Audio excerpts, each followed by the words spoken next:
Hello and welcome to RoadMap 2019. On this program, we talk to the major players in Nigeria's journey to the elections of 2019. I am Ladi Akeredoluale. Thanks for joining us. My guest on today's edition is a prominent cleric and one-time candidate for one of Nigeria's highest offices. He still believes he will take charge of Nigeria at some point, but he does not say or know when. He thinks the nation's problems are surmountable with good leadership and insists that President Buhari cannot lay the blame for current challenges at anybody else's feet other than his.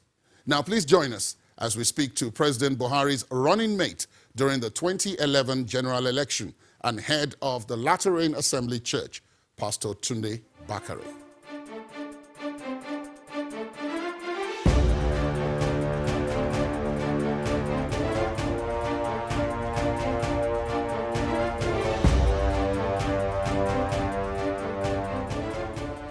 Pastor Tunde Bakare, thank you very much for agreeing to speak with us. My pleasure. Thank you. Now, there were those who said before now things were in a state of flux, but now that your very good friend and your former running mate has declared his intention to recontest in 2019 for the presidency. First of all, what do you make of that declaration? Well, President Buhari was a candidate. I was his running mate in 2011, and I can say that I know him enough to make some valid judgment. But what do I make of his announcement to run? He has absolutely every right under the Constitution so to do. And therefore, if he chooses to run, that's his choice. Will you support him? I think that is a matter of personal conviction, who I support and who I don't support. In any event, he has not asked for my support. Well, because already you are quoted in one or two online media as having said that, yes, you would support him if he asks for your support. Those who wrote that are mischief makers. I didn't say that. They asked me 3 questions. I gave 3 answers. Number 1, what do I think of his declaration? I said, that's his constitutional right. And Nigerians, there are other Nigerians who also declare their interest. So it can't only be him. He's not a candidate for PDP and for any other party. So there will be more candidates to come forth exercising their fundamental right. But Nigerian voters also have a right to vote or not to vote for him. That was my first answer. And he said, would you be voting for him? And second question, and I gave a second answer. I said, or is it now open ballot or secret ballot? If it is secret ballot, that's my privilege. When that day comes, I make up my mind who to vote for. And he said, okay, I put it another way. Would you be supporting him? I said, did he send you to ask for my support? He has not asked for my support. When we get to that bridge, we'll cross it. Well, in repeating that, I must then ask this as a sort of follow-up. Many media organizations are also quoted as saying that his declaration to run in 2019 is breaking a pledge he made in 2011 to say that if he was elected at that time, he would run only 1 term. In fact, some of the newspapers have that interview that he was supposed to have granted. And they're calling it more or less the same thing that the former president, Goodluck Jonathan, was said to have done, which was to promise I'll stay only for so long and then thereafter come up with a reason why that promise cannot be kept. You were his running mate at the time this declaration was said to have been made then. If indeed it proves that he made that pledge, would it be justified him trying to wriggle out of it now, if indeed he did? Well, again, fundamental right of change of mind. I'm not going to begrudge him for changing his mind. You know, I do not fight useless battles. I do not know why Nigerians take politicians very seriously. Sir Winston Churchill said, and I quote, politicians don't believe what they say, and they are so surprised when others believe them. The intervening period, there have been quite a number of challenges. In 2015, the now ruling APC promised three basic things: a war against corruption, tackling the insurgency under the banner of security, and then addressing issues that had to do with the economy. Job creation and all that. Now, there are those who say that, well, on the battle against insurgency, there's been some movement. Although there's argument as to whether that movement has been total. And some of the more recent developments tend to suggest maybe otherwise. But first, let's start with the battle against corruption. What have you made of the battle since 2015? All I hear today is corruption is fighting back. It's a thing of deep concern for me that up to this hour, almost 3 years after, except the likes of Dasuki, who had been detained more or less forever, for whatever reasons, I've not seen any serious conviction. I've seen pat on the back via return some and leave on the rest. And I've seen sensationalism.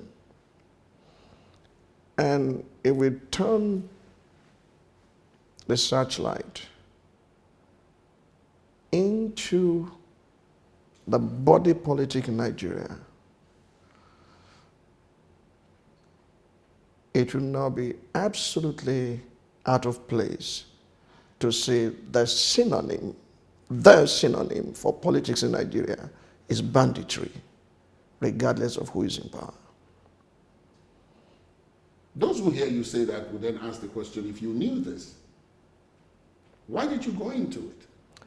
Because the conditions and the parameters were different.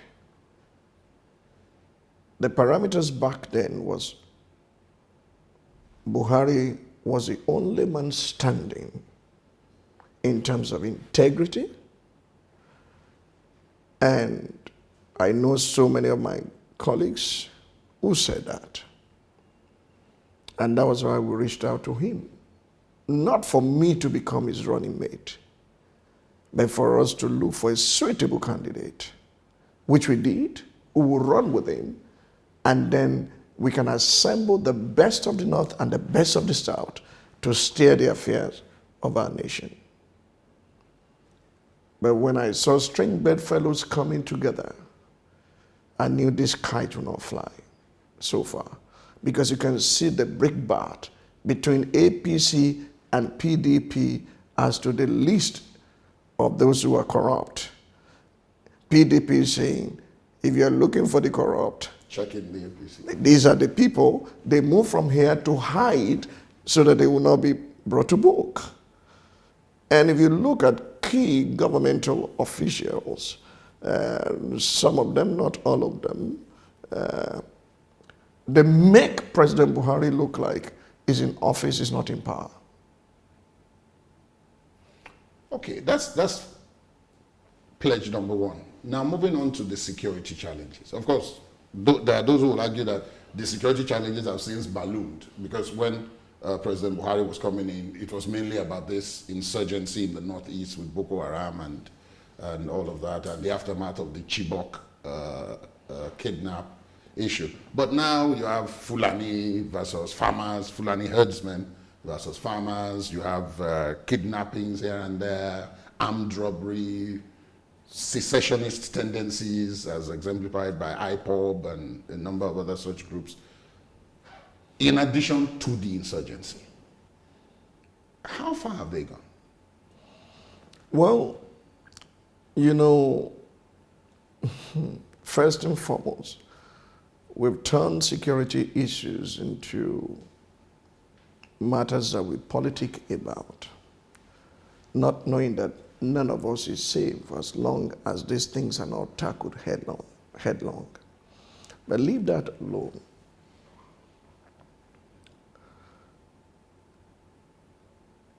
There was no name Jonathan was not called, President Jonathan. In fact, they thought he sponsored the taking away into captivity of Chibok girls because of the circumstances. And look back, what would you say about the Dapchi girls? In broad daylight,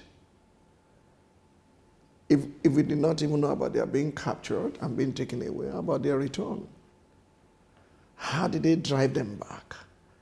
The same Boko Haramites brought them back.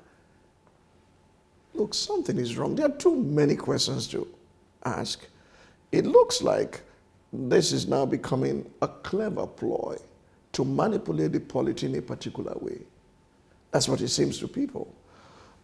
We have put cats in charge of our meat, and we are having ourselves to blame.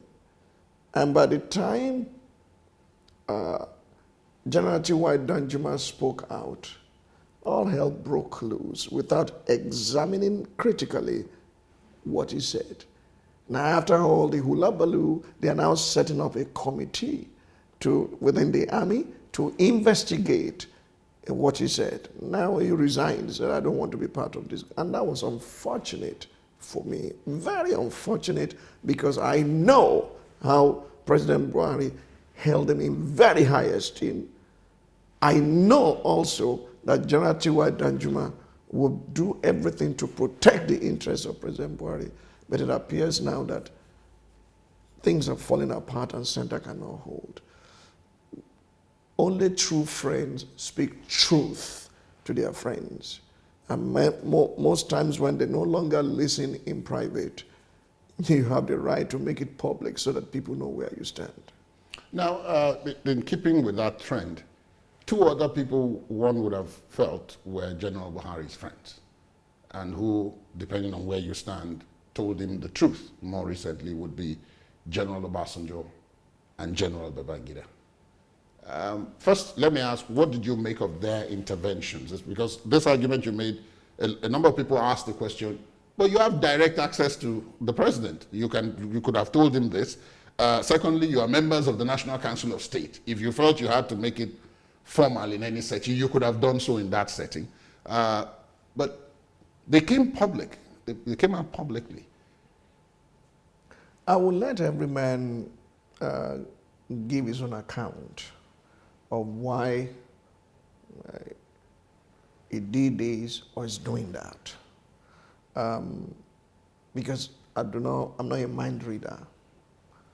But my natural disposition towards their declaration, the statement they made in public, either through their publicity secretary or spokesperson or the letter written directly, my disposition will be leave the messenger out. Check the message. Don't blame the mirror for your looks. If these men who had access to you and who are coming to you and who had those access through those different avenues you mentioned are now speaking public, it appears they are crying out that we do not know how to help the deaf by turning on the volume of the music or the blind by turning on the light. But in all honesty, only those men can account for the things they have said, just as I can account for the things that I have spoken.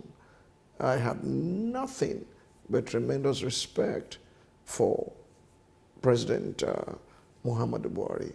And honestly, all that has become my frustration is, how did we end this way?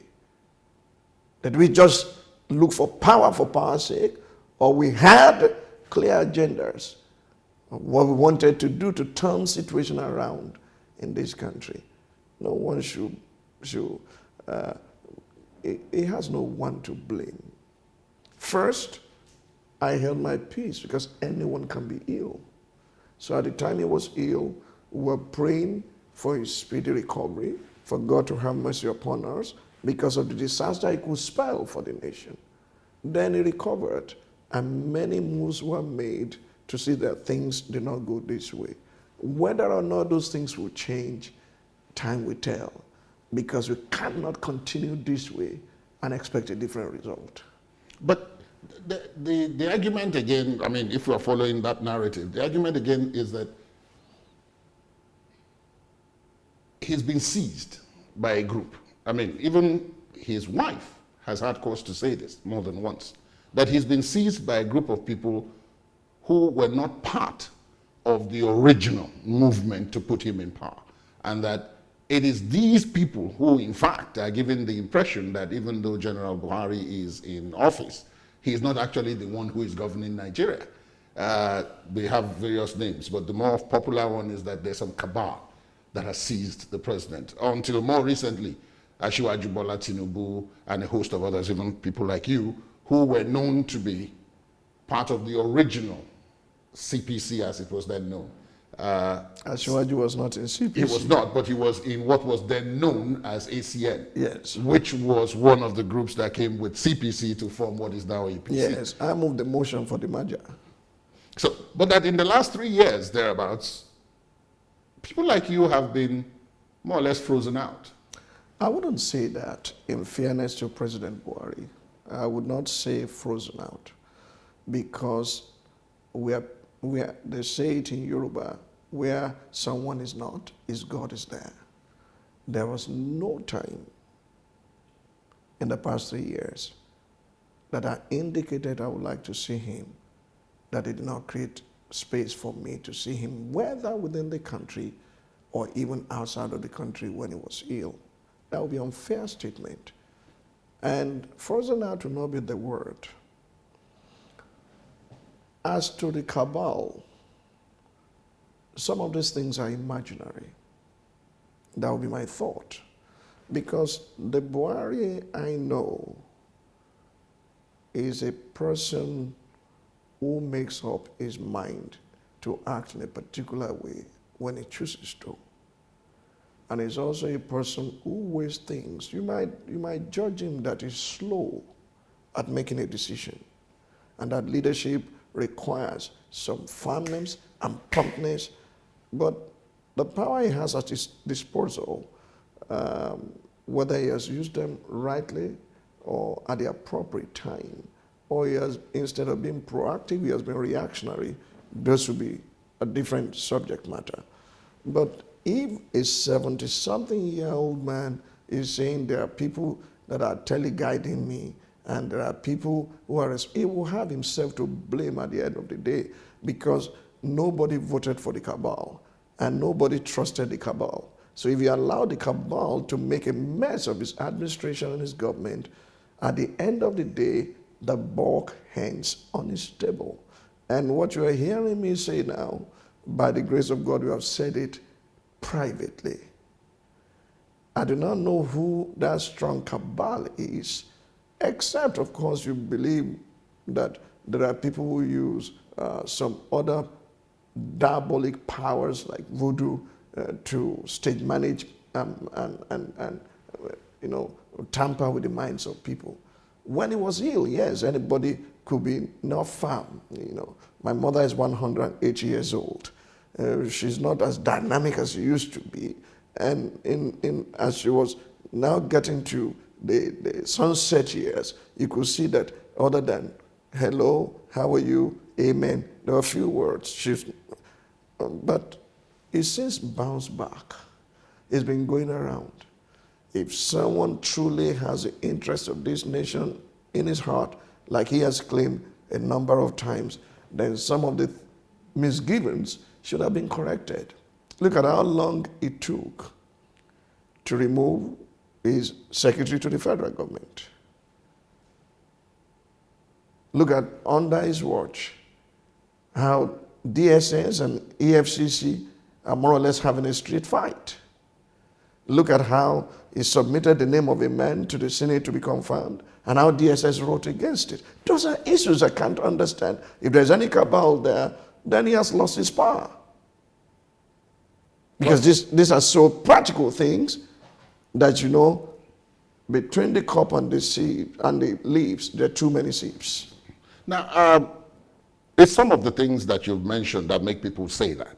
But there was something that you actually spoke out about, and I'm not 100% certain that maybe you had spoken about it in private, because you spoke about it soon after it happened, which was the Dapchi girls were kidnapped.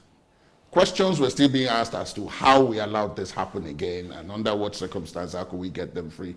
And then there was the wedding at which the president was, and which you said, wait, how can you square these two things? You know, people's daughters are in captivity and some other people are celebrating. Isn't there a need to check the mood, if nothing else? I'll give you a practical example.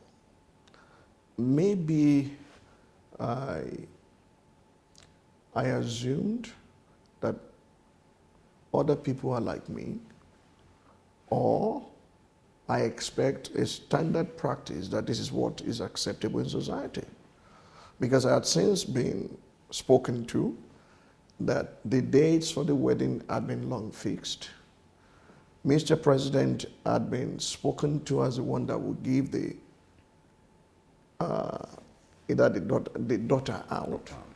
Is the daughter of the governor of Kano State, yes, to the son of the governor or your state. And if you, the Oyo State governor, for example, was at my daughter's wedding, and so were other few governors who came.